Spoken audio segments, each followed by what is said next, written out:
Alright, we showed up out here at the Holiday Inn Express with this guy. He done the no-no first thing. He unhooked his trailer. We don't ever unhook our trailers. It's easier for the wrecker to get the truck and the trailer out together. That way they can pull simultaneously. When you unhook the trailer, the landing gear just won't hold up to the weight of the trailer being pulled. And in this case, we couldn't pick up the trailer completely because we couldn't get to the trailer with our boom reach because of the power lines. But we had to get it high enough to overcome the water meter and a fiber optic cable that was on the ground, but not high enough that we're into the power lines.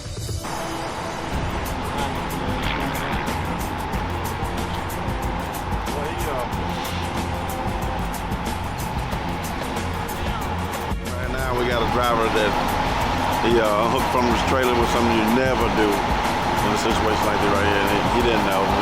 He inexperienced on that part. We're gonna help him out. We're gonna get him out of this.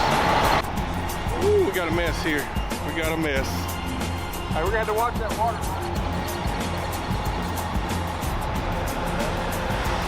But now we're gonna set up over here on this parking lot and pull him forward a little bit so we can get back in the yard over here, swinging around to the left, so we can get back on. All right, we've assessed the scene of this accident here, this incident. We've come up to the conclusion the best thing to do is to get in front of the trailer and get all the lift we can get out of it, see if we can move it forward to be able to reposition the rotator behind it, which we can't do at this time because he's blocking the driveway.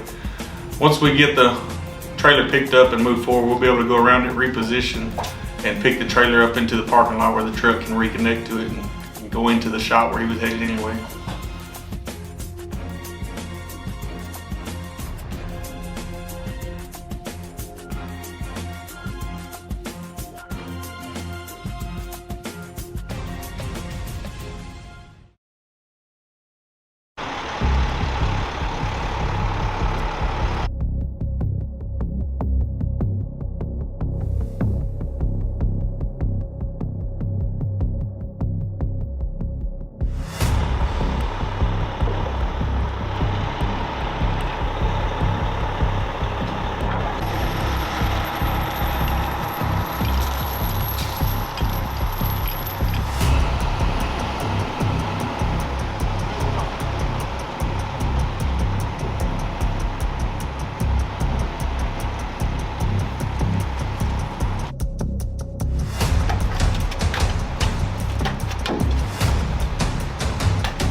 Down.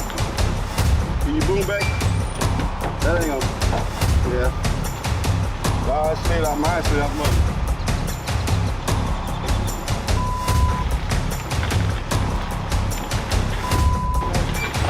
So we keep going forward.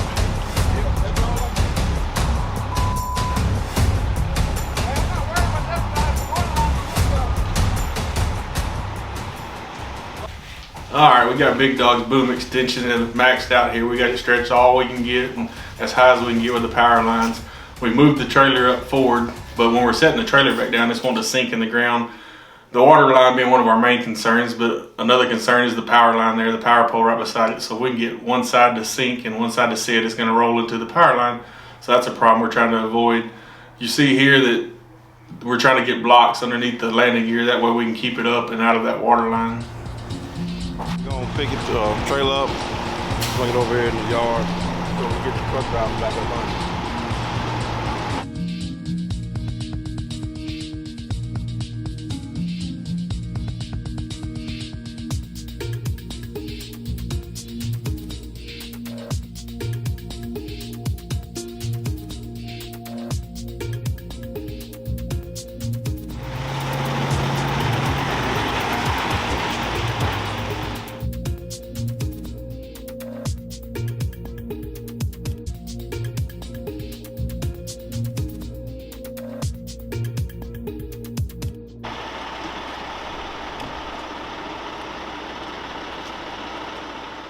Alright, as you can see, the phone continues to ring while we're in the process of resetting this trailer and repositioning Big Dog.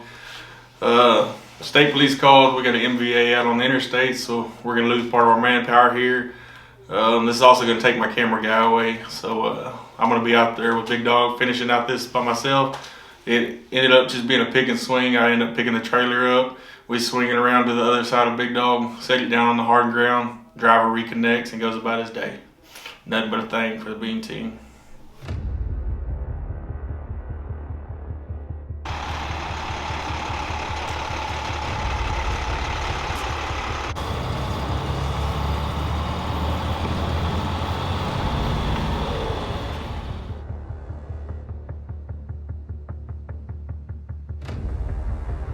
Out to go to the NBA on the eastbound at the 74, and like roll up there on it.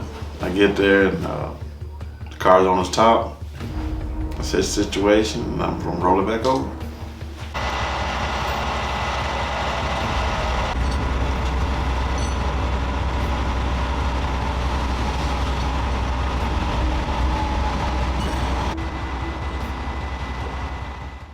I'm looking to see how I'm gonna roll it back over on his tires so I can pull it up out of the ditch.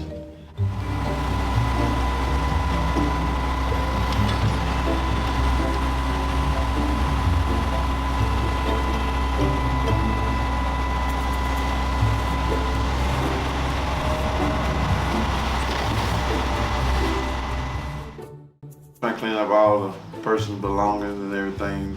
There might be something in that keepsake that they wanted, you know, you never know in a situation like that, so I was trying to clean it up so I can get it back on his 4 tires and get the highway open back up.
On that part, I got it loaded back up. And like I always said, man, it is what it is. Ain't nothing for anything. Now you notice the rollover, that was a textbook rollover. When I rolled it over, I put it in the direction I needed to load it back up.